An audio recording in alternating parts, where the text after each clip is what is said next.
So here we have the Vauxhall Mokka Elite on a 67 plate. I'm going to start off by showing you around the outside of the car, and then we'll hop in and run through some controls on the inside. But from the outside you can see it's a 5-door car with alloy wheels and tinted windows. Let's start off inside the boot and then work our way around the rest of the car from there.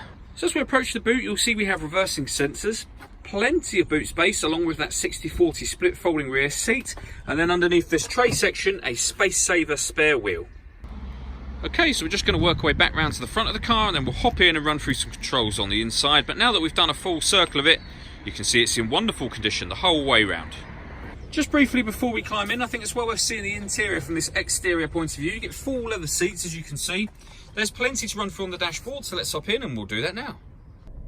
Okay, so now that we're inside the car, we're going to start with the dials. On the left-hand side, we have the rev counter, and on the right-hand side, the speedometer.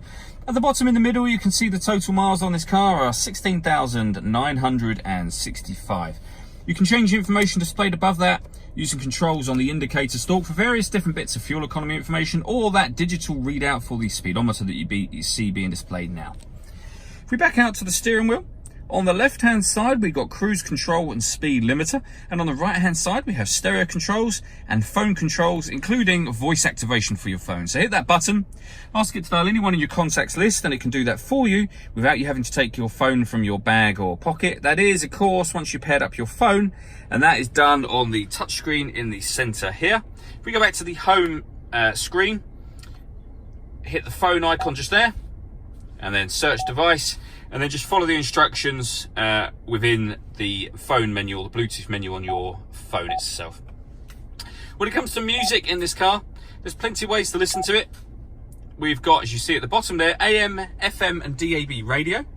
We have USB input, auxiliary input, and once you paired your phone, not only can you make and receive phone calls, you'll be able to stream your music wirelessly via Bluetooth audio as well.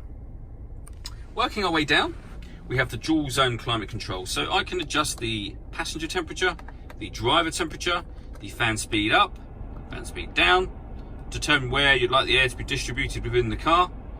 And then when you've got all of those settings where you want them, that button turns the air conditioning on. All of this information that I'm changing not only shows down here, but will show digitally across the top of the screen there as well. You can, if you wish to, just leave it on your own settings, or you can hit auto, and the car will now automatically maintain these temperatures by taking control of the fan speed for you, and you can override that whenever you wish to. On those cold winter days, we've got heated driver and passenger seats, both with 3 different heat settings each, and, which is fantastic, we have a heated steering wheel as well. Underneath that, we have this cubbyhole area that opens up. The auxiliary and USB inputs are underneath here, and we have a 12-volt charging socket underneath there as well. And then we have a 5-speed manual gearbox. All that leaves me to say is thank you for taking the time to watch this video. If you'd like to come and see the car in person and have a test drive, please feel free to call any of our MJA sites. We'd love to hear from you soon.